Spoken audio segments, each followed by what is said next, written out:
Once upon a time, the infamous rover Reynardo plundered the floating isles.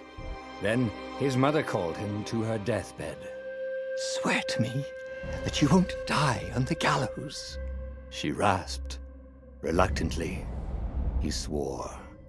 And he whiled away his days at home with music, cards, and wine. But the Emperor had changed. He'd been good once, a shy, almost humble toad. He'd built universities.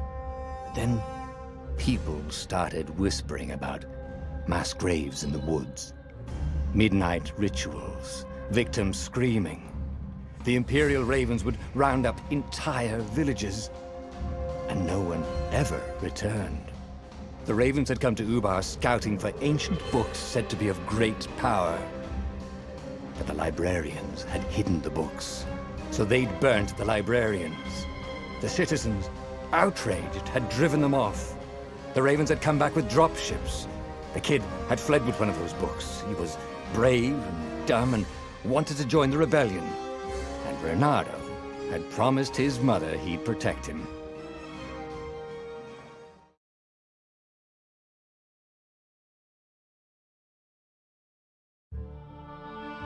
The kid was looking down, watching his city burn.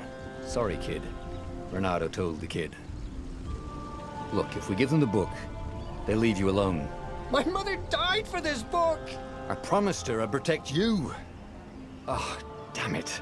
The kid had run off. With the book, of course. So Reynardo had to run after him.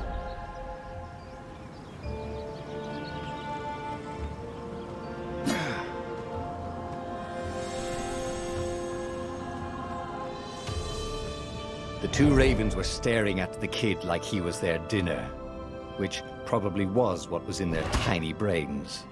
"Hey," Reynardo said. They cocked their heads at him. "Pick on someone as ugly as you." Wait, that didn't come out right. "For the Emperor!" The Ravens cawed and rushed at him.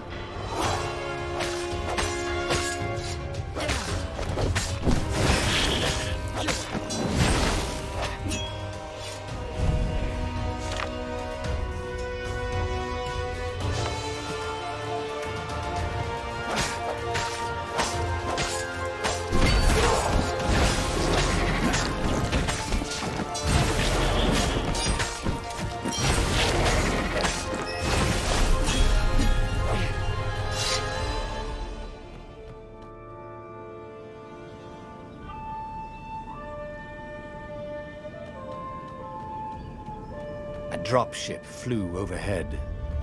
He hoped they hadn't noticed him. The kid.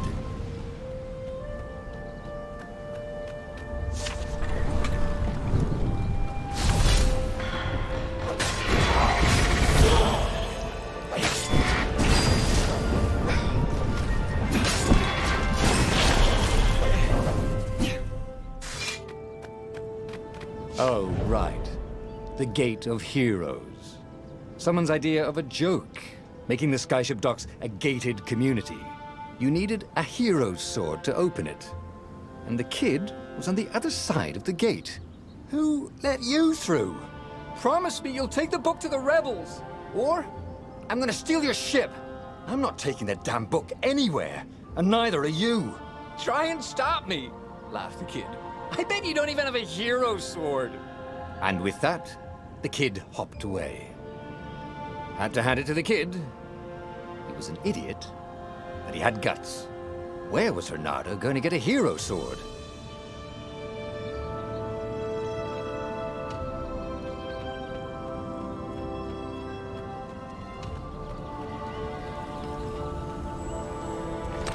Ore and wind essence?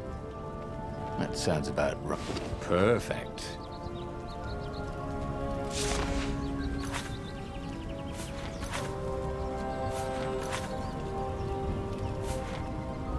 A hero sword. QED.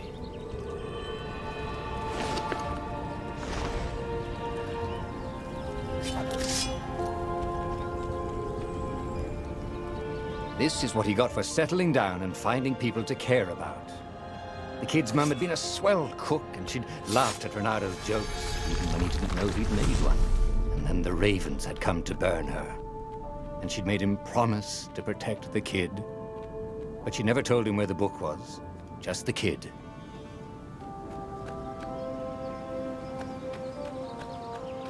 He came up to a ledge. It was too far to jump. There'd been a bridge here before, hadn't there? And there was Peter, giggling at him. "How'd you get across?" he asked the kid. "Where'd you find a hook?" "I hopped," said the kid. Wise-ass kid. "Hey, look out behind you!" "Cute," said Renato. Ah, ravens.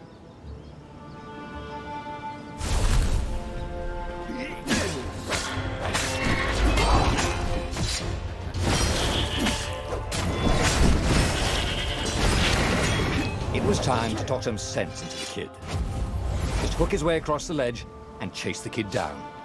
Thing was, he hadn't used his hook since he'd retired. How had he done it? Maybe if he meditated at that altar there, he'd remember his old skills.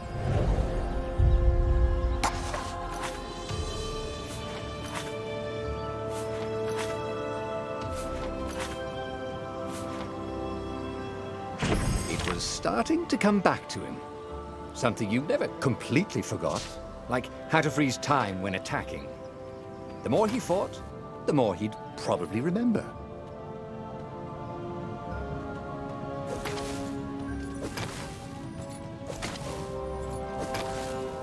And there was the Farfarer. She was the fastest ship he'd ever known. She could do the Kessel run in 12 furlongs. Oh, so the salesman had told him. And something told him the kid was about to walk into an ambush. "Stop!" he shouted. "I'm not giving you the book!" shouted the kid, and took off. "No! Peter!" But the kid ran for it, and a goggler nailed him with its ivy.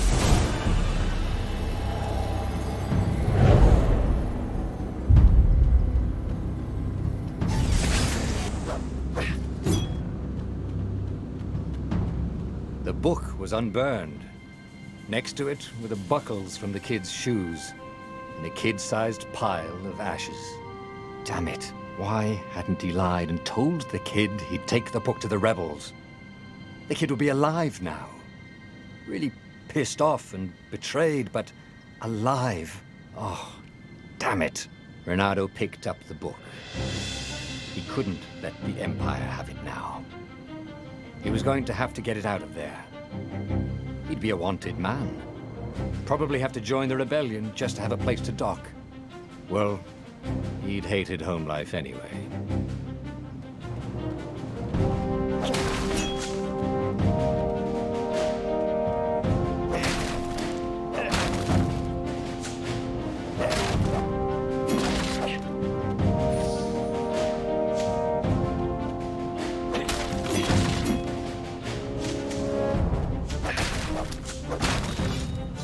What was the big deal about this book anyway? Maybe he should open it and find out. All that had been years ago. How many? The war was a blur, and now 3 Raven scout ships were chasing him. "Where are you running, rebel?" cawed the Raven captain over the loud hailer. Renato could see them cranking up their catapults. "Just going out for milk?" Renato yelled back. "Where can you run?" laughed the Raven horribly. Far behind him, another city was burning. The dark cloud above its island was thousands of Imperial ships. The fleet was doing a thorough job. "Take us to the rebel base, and we'll spare your life!" it cawed. The entire jury-rigged rebel fleet was only a few islands to the east. Beyond that were only the pillars of heaven. A sea of endless blood-colored tornadoes. The rebellion was out of time. Unless Renato could bring a game-changer. Maybe he could. Renato had found out where he could find the pieces of the Sky Ripper, the legendary weapon that had exiled the lost gods. Surely a legendary weapon could win the final battle. On the other hand, his old friend Lapino had sent Renato a desperate message saying he had a brilliant scheme to save the rebellion. If Renato could only rescue him. Renato dived the Farfarer towards the abyss. As he felt the heat of the jet stream, the Raven ships peeled off, not stable enough to follow him down there. Now it was time to choose. Lapino or the Sky Ripper?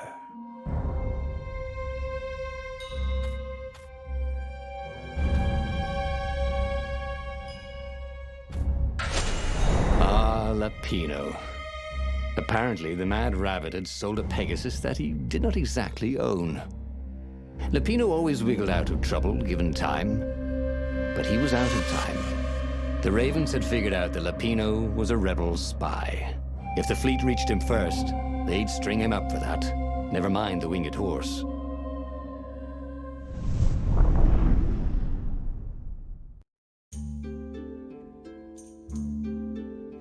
Lapino had apparently managed to confuse the judge by arguing that he hadn't actually stolen a winged horse. He'd only sold it.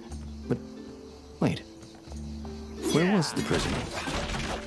The village was empty. Had everybody fled the Ravens? If I craft a sword now, it's going to be really short.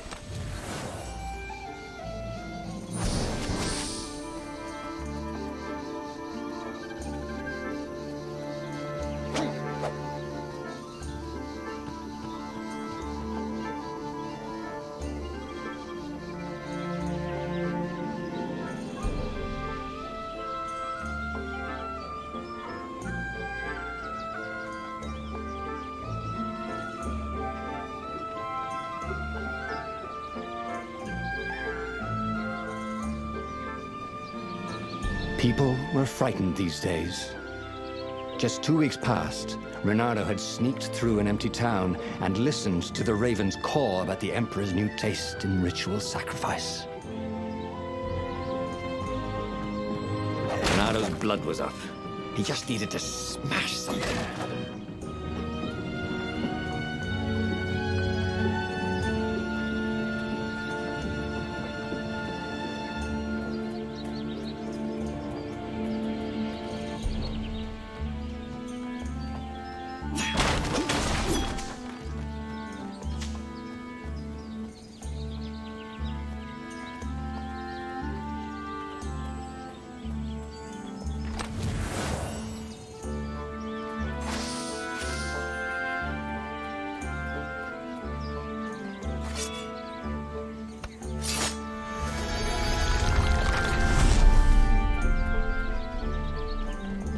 Can't we just agree to disagree?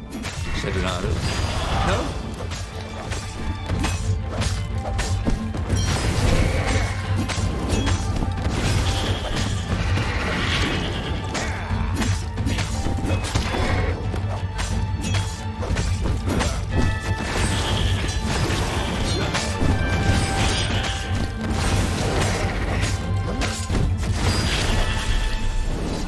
Ravens were landing everywhere.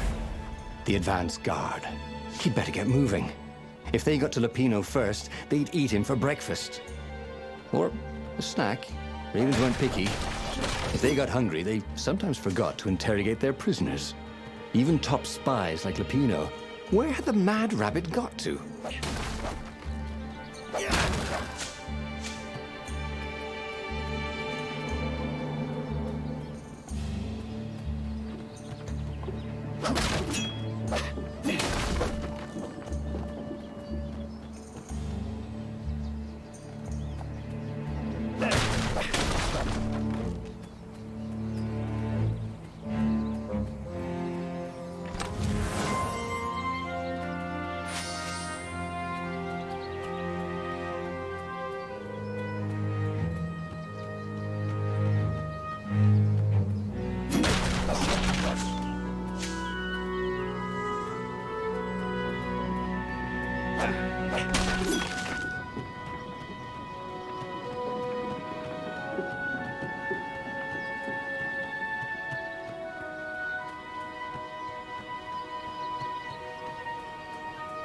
Renato felt like he was ready to learn new things. Thank goodness it was starting to come back to him. Something you never completely forgot, like how to freeze time when attacking. The more he fought, the more he'd probably remember.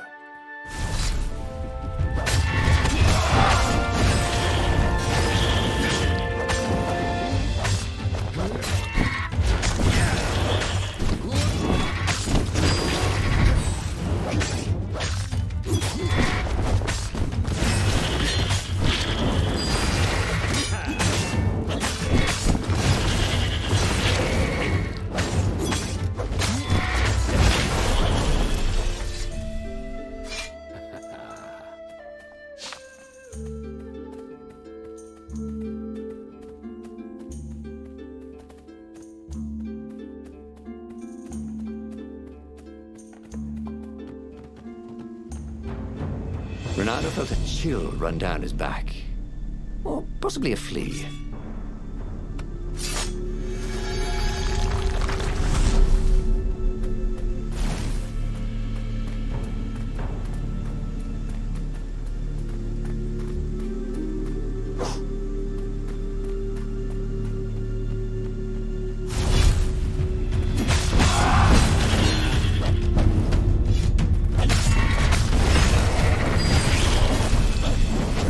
Ready to become faster, stronger, bolder. If only he could figure out which.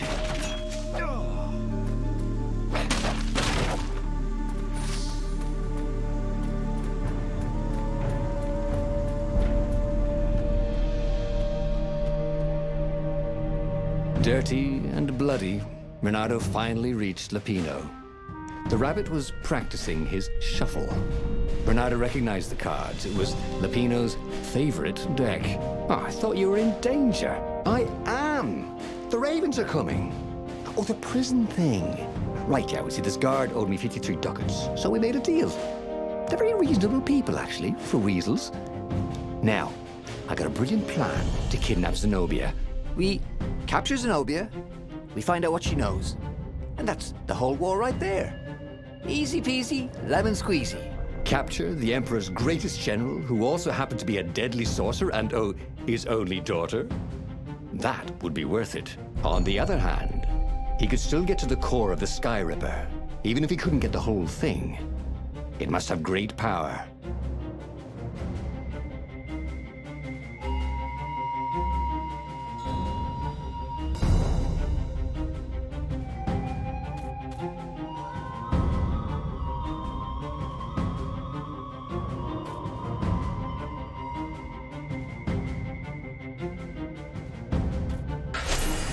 Zenobia wasn't just the Emperor's daughter, of course. She'd been Renato's best friend in Sword Fu school. And you're still mad for her, the rabbit reminded him. They'd been close. She'd told him things no one else knew, but she'd never told him who she really was. She knows all the Emperor's plans, chuckled the master spy. She won't give them up easily. She'll tell the interrogators, all right, said Lapino. Taking her would change the game, all right.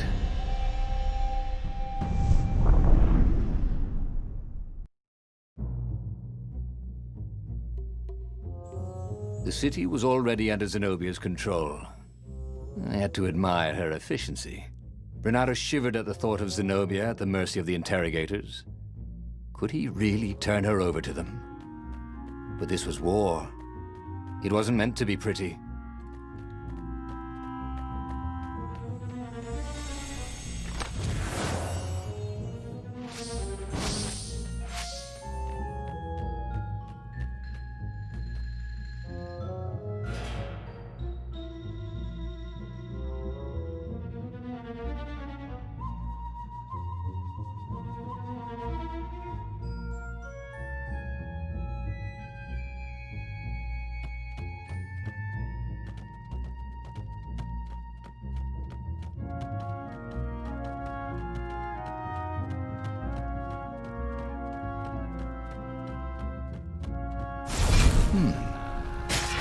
Hero Wall. Hero Sword. Ice Wall. Ice Cube.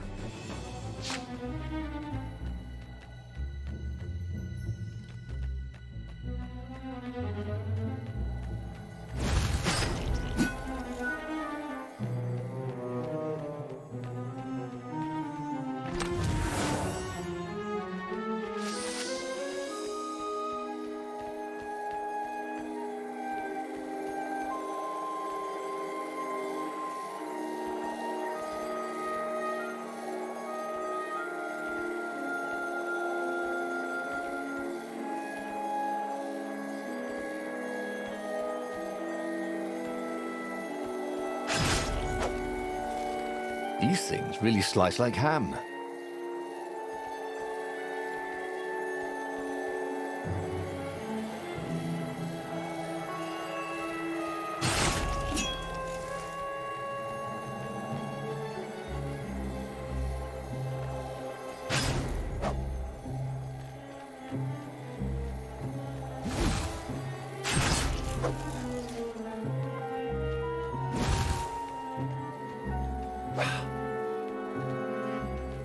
Huh? A lever? That was new. Most people still use doorknobs.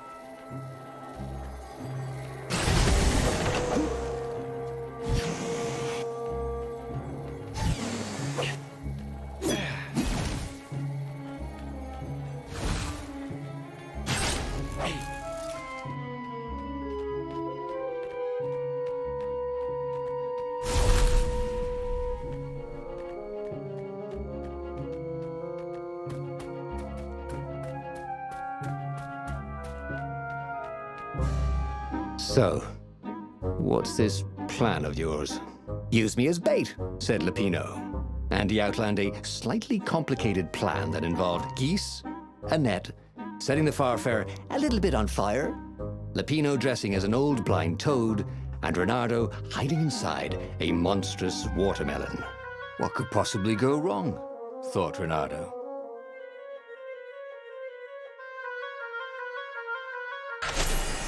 Oh, this is gonna be fun, said Lupino, as he ran to go set up his marvelous plan.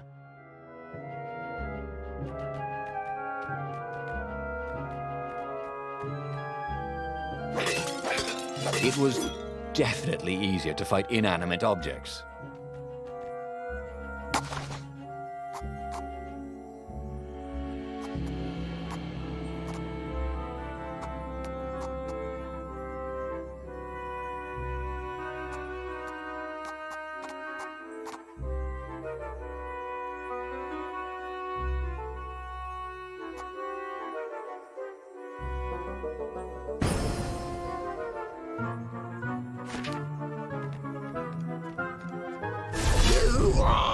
Interrupted story time! Caught the lead raven. Now we'll never find out how it ended!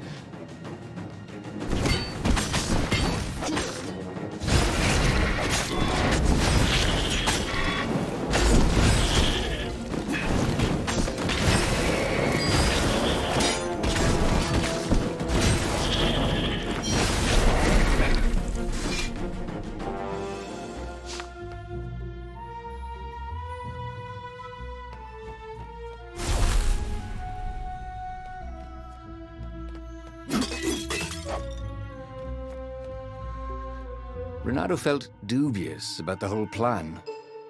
With every step, he was waiting for it all to go horribly wrong. But against all odds, Lupino's idiotic plan worked. Zenobia's ravens ran off after the geese, the net dropped, and Reynardo jumped out of the watermelon and put his sword to Zenobia's throat. Reynardo, she said, are those new scars? They look good on you. You never returned my velvet jacket. It was my favorite. You look stupid in velvet. Oh, what does an imperial princess know about style? Oh, get a room, you two, said Lupino. But the fleet was coming on fast, so they put Zenobia on the Farfarer and took her east, over the Nexus. She'd vanished from Swordfu School, from his life, without even saying goodbye, without ever telling him she was the Emperor's adopted daughter. Ah, Lupino was right, Reynardo thought reluctantly. She knows things. She recognized his look. You're taking me to the interrogators, aren't you? She said, wide-eyed. And then she jumped, with horror. Reynardo saw Zenobia plummeting. Then he saw the Nexus below them. Cats always land on their feet. Ah, she'll head for the Imperial outpost, yelled Lupino. You have to catch her.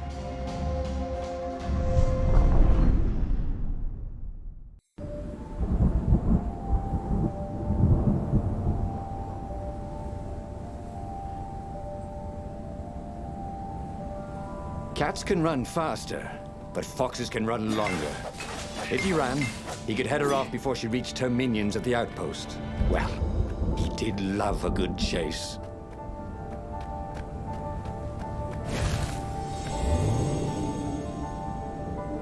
platform used a hybrid propulsion system fueled by anti-gravity and wishful thinking.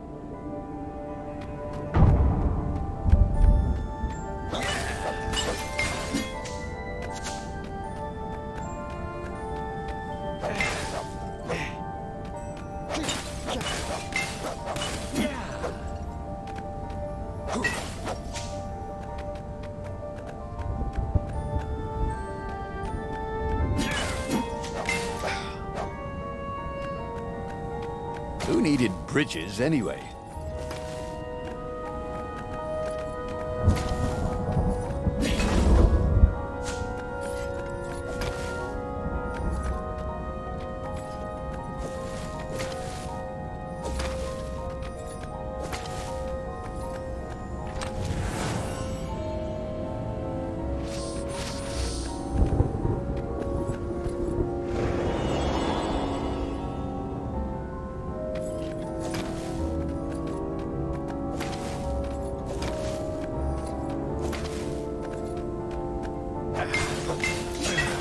I wonder what I could make with all these sword crafting materials, thought Renato.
There had to be something useful in these things, didn't there?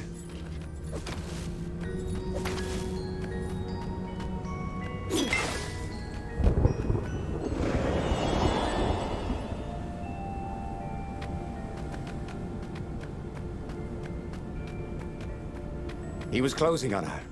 He could smell her fear. He tried not to think about the interrogators at the secret base. What they'd do to her. Maybe it didn't have to end that way. Maybe he could talk to her. But, after all, there were worse things the Imperials had done to friends of his.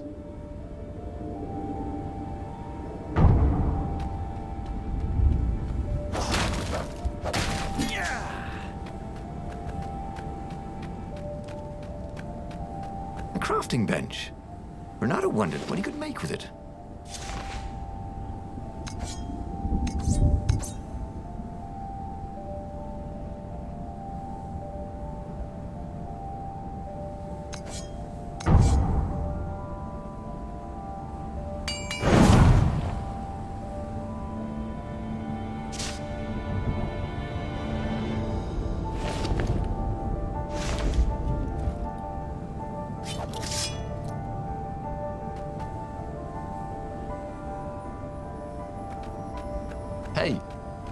Hey, I'm a firefox, thought Renato.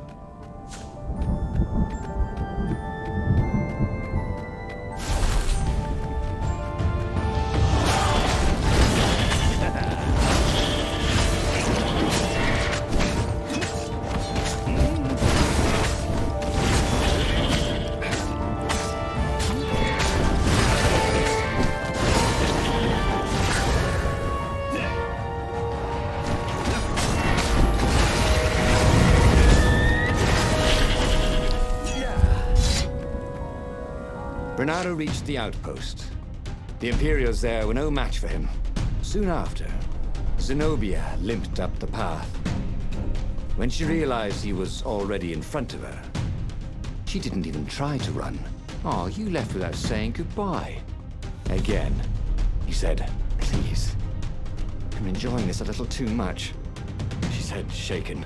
"Oh, spare us the chit-chat, would you?"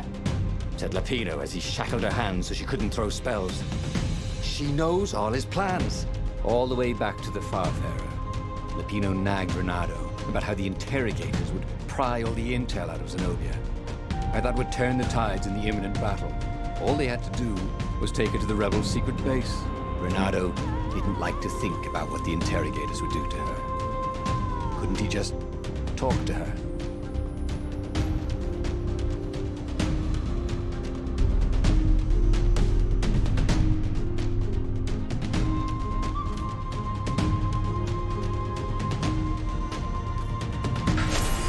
As they pulled away from the Nexus, Renato could see the fear in Zenobia's eyes. "I can't take her to those creatures at the base," he whispered to Lapino. "Ah, you've gone soft. Soft in the head. We captured her for what she knows. I'll take her to the mountains. Tell all the horrible things the Emperor's done. Yeah, believe me, she'll turn." And he turned the wheel. "The hell you will!" shouted Lapino, and he grabbed the wheel back from him.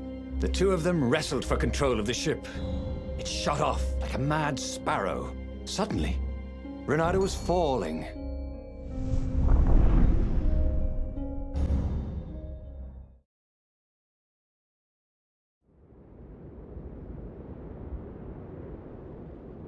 When he came to, Zenobia was standing over him. "Why didn't you take me to the base to be interrogated?" she demanded. "Do you know what's left of people they interrogate? This is some trick, isn't it? To make me fall for you again. Well, I won't." "Oh, go on then. Scurry back to your ravens. I can't stop you." But strangely, she didn't. As Renato set off to find the Farfarer, she followed him, keeping just out of sight of the ravens.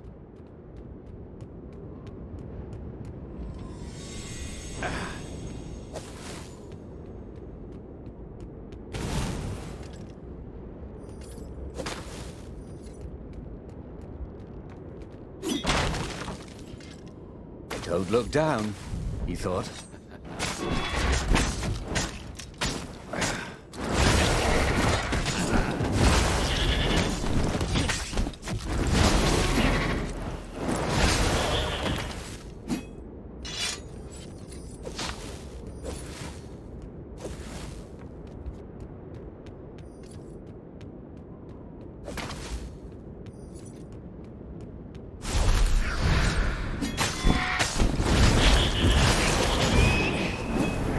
Good to practice your moves, thought Renato. Keeps you limber.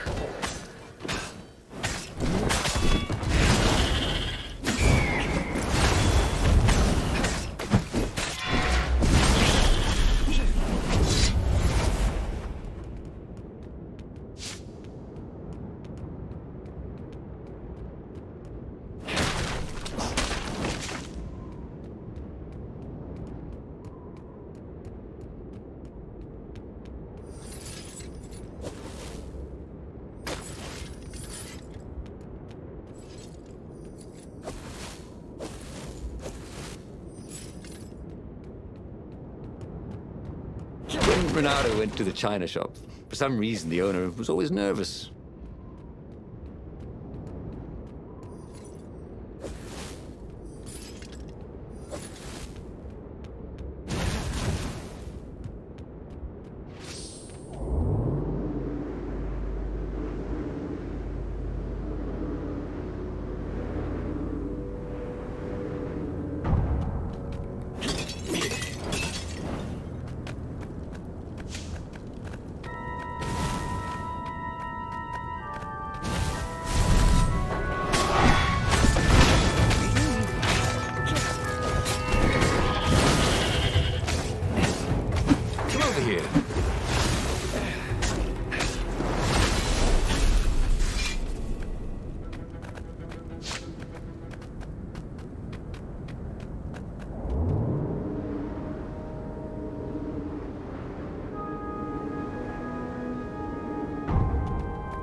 As Renato stopped to sniff the wind, Zenobia came up, still mad. Did you really think you'd just talk me into betraying my father? Oh yeah, sure, that was exactly my plan. Then why aren't you even talking to me? Because I've never talked you into anything in my life. They're gonna court-martial you for letting me go. He caught a whiff of the Farfarer. Wet rope, tar, and a cask of Scobel ale he'd spilt last year. It was that way.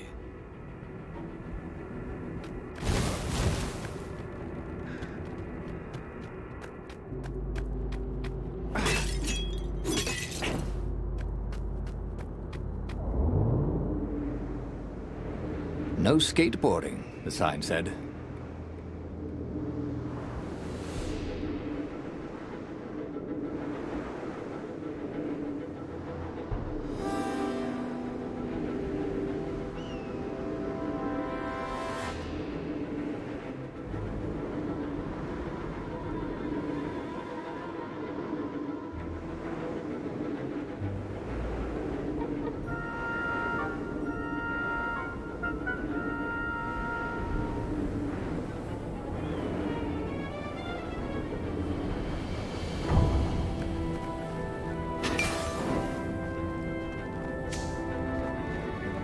Renato wondered if he should have taken Zenobia to the rebel base for real.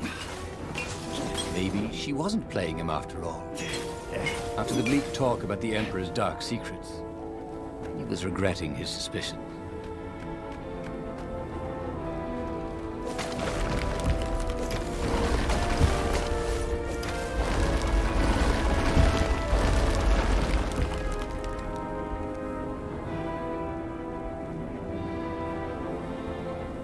Sure enough, the Farfarer had crashed in some rocks. There was no sign of Lupino. Zenobia caught up. All that kid stuff in Swordfu School. Look, look, that's the past. We're adults now. We have duties to other people. We have destinies. What are you talking about? And you are the most arrogant, slow-witted, light-fingered, mercenary, immoral, reckless. Run away with me, said Renato, and he realized he meant it. What? Just like that? She demanded. I will, if you will. So she kissed him. And it was the best kiss he'd ever had. They held hands as they boarded the Farfarer. Renato felt light-hearted, like the winds that were playing the rigging like a balalaika. But Lupino, I need to get back to Lupino, he said, suddenly realizing he could have been captured. A prisoner. He's not. How'd you know? He saw something in her eyes he didn't understand. He fell, didn't he? Into the abyss. She looked away, wouldn't answer. But then a bolt smashed through the Farfarer's keel. The broken ship plummeted out of the clouds.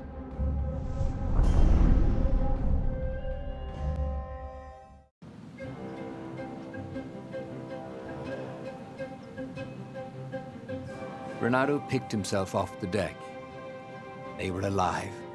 We have to get to my private ship, she said. Do you trust me? I guess I must, he said. You go on ahead. Clear the path, she said. I can't kill my own soldiers. He wanted to say that he didn't trust her, that he had no idea what he was getting into. But he had no choice, did he? He was following his heart. That's what it means to be a hero. You had to follow your heart.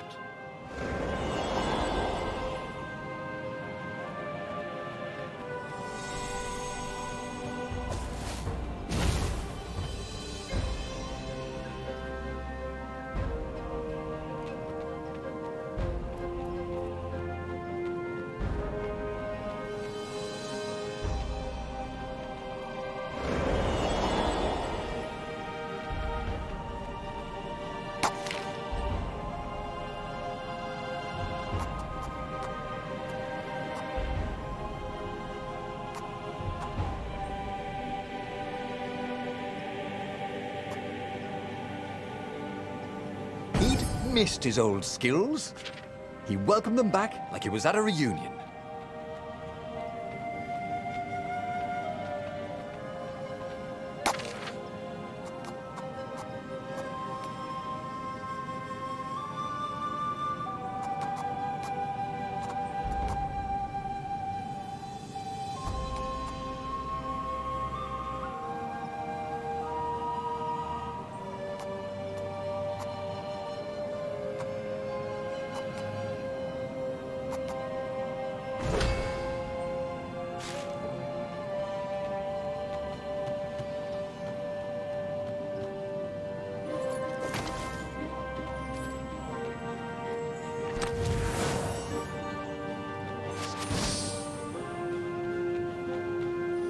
He was sort of yanking his own chain, wasn't he?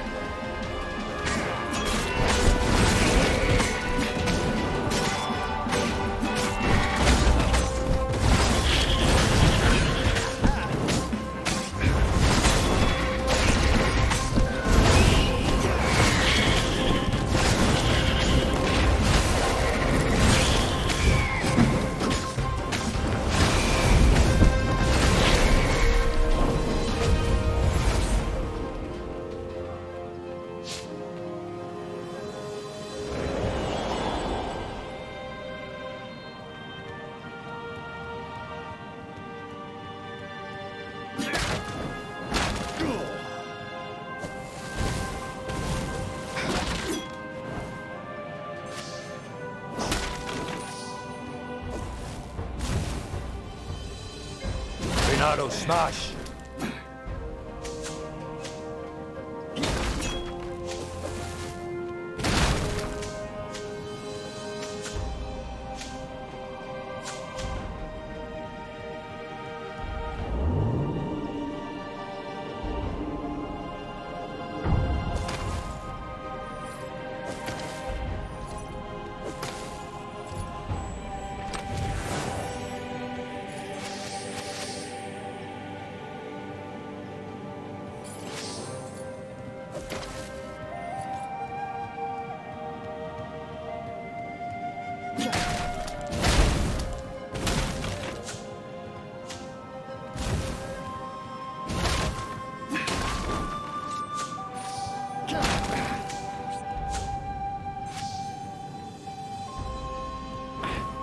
Truth was, Renato really liked the sound his sword made in the air.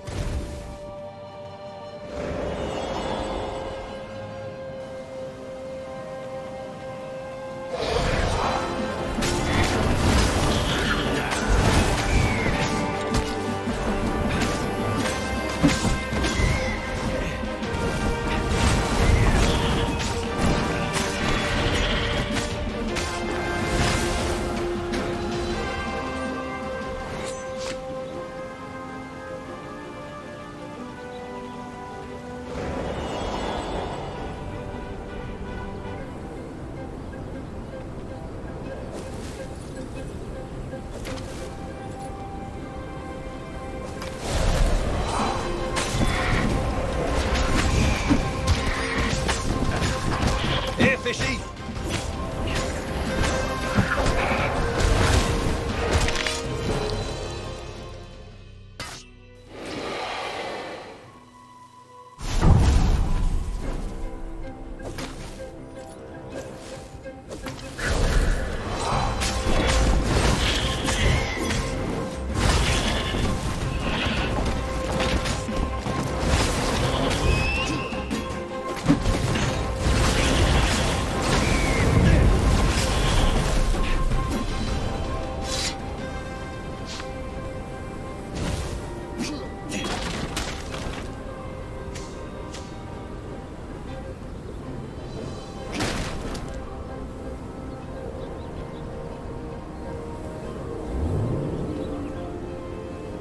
Renato wondered what would happen if he jumped.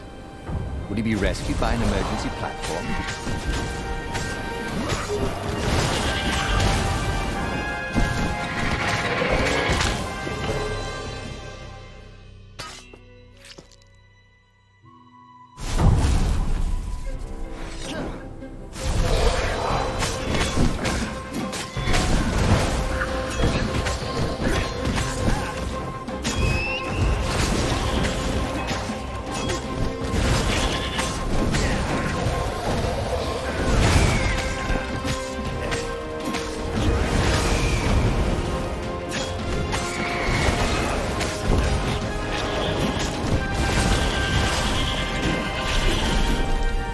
Renato felt ready to take on new powers.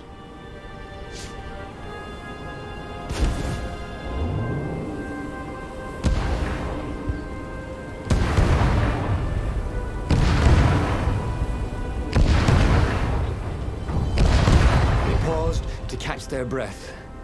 was strange to be so close to her. "What are you thinking?" he asked. "I'm trying very hard not to think." "Me too," he said. Up ahead, he could see the thin silver of Zenobia's personal ship. It looked fast. They would leave all this behind.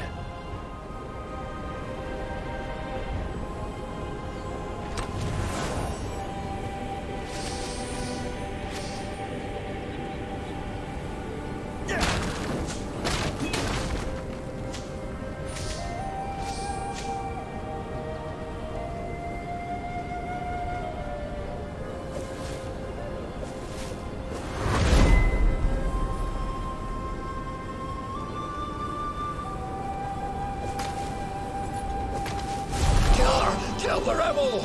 Caught one raven. Eat the rebel! Caught another.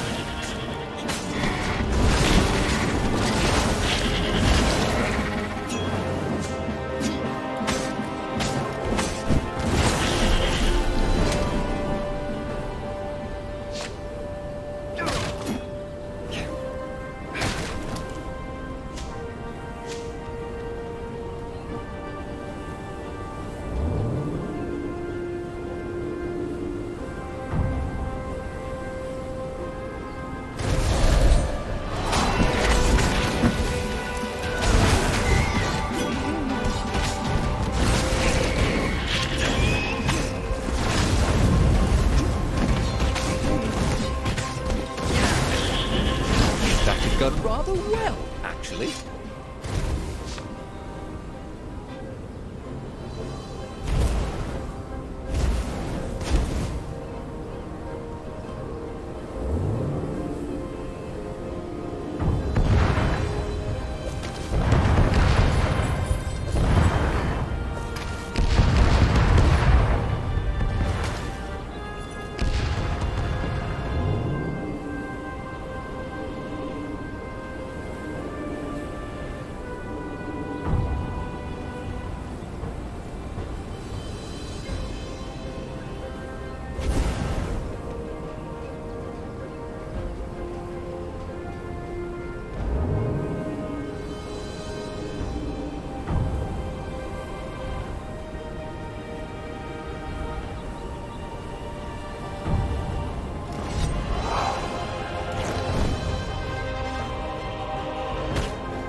As they reached her ship, Renato suddenly felt a sharp pain in his stomach. He was surprised to see a crossbow bolt sticking out of it. "I was going to lead the Empire to a secret base," said Lapino. "But no, you had to screw up my plan because you've still got a thing for her." Renato stared at Zenobia.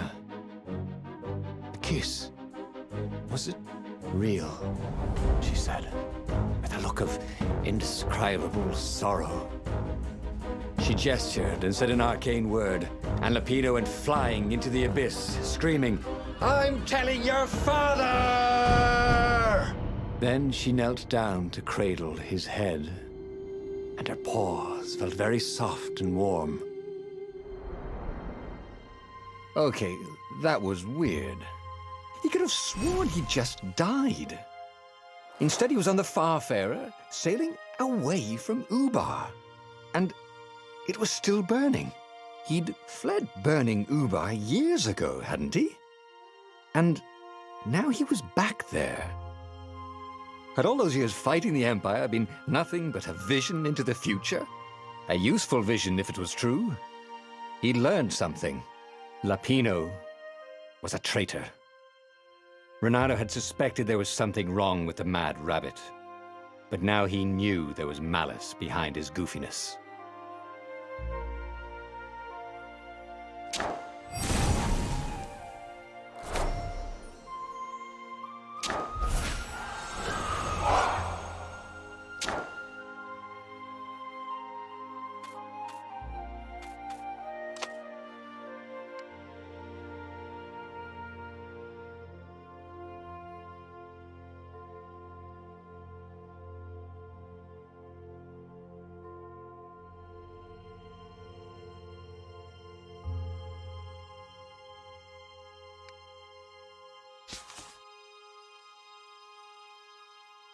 He'd made bad choices. But now, when the real battle came, he wouldn't make those choices. He wouldn't make the same mistake twice. The book's pages began to flip backwards, towards the beginning. And he realized that his adventure was just beginning. The clouds parted over the Isles of Boreas. It was time to choose. The rebellion was in trouble. Ravens were scouting for the secret rebel base. They needed a game changer. Pieces of the Sky Ripper had surfaced. Or so a scholar in the mountains had told him. Surely the weapon that banished the lost gods could defeat the Emperor. Also, a temple had risen out of empty desert. The Emperor had brought the Sky Ripper pieces up out of ancient burial by his obscene rituals. Could this be where the Iblis stone was hidden? Someone better get it before he does, thought Reynardo. And also, his old friend Lapino needed rescuing. Of course, Reynardo had a pretty strong suspicion that Lapino had betrayed the rebellion. But could Reynardo really leave an old friend to the Ravens?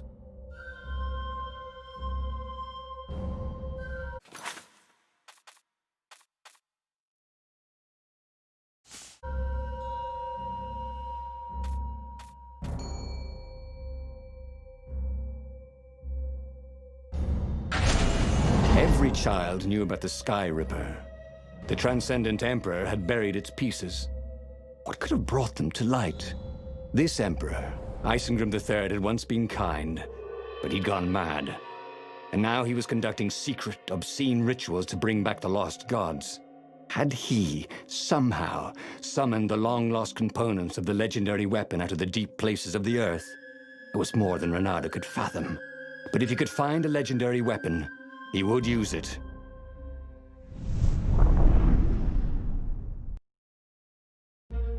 As he set foot on the island, Reynardo couldn't help feeling a bit curious. Was Lapino still waiting to be rescued? No. He was probably drinking champagne with the ravens. Did ravens drink champagne? Did rabbits? Reynardo felt oddly thirsty, come to think of it. Why had he chosen the Sky Ripper? Reynardo never made plans that required constant vigilance. He was a hero. He didn't think too much. He just went with his gut and hoped it all worked out. The Sky Ripper was a long shot. He'd have to devote himself to it. No side journeys, no rescuing old friends. That was against his nature. Could he stick with it?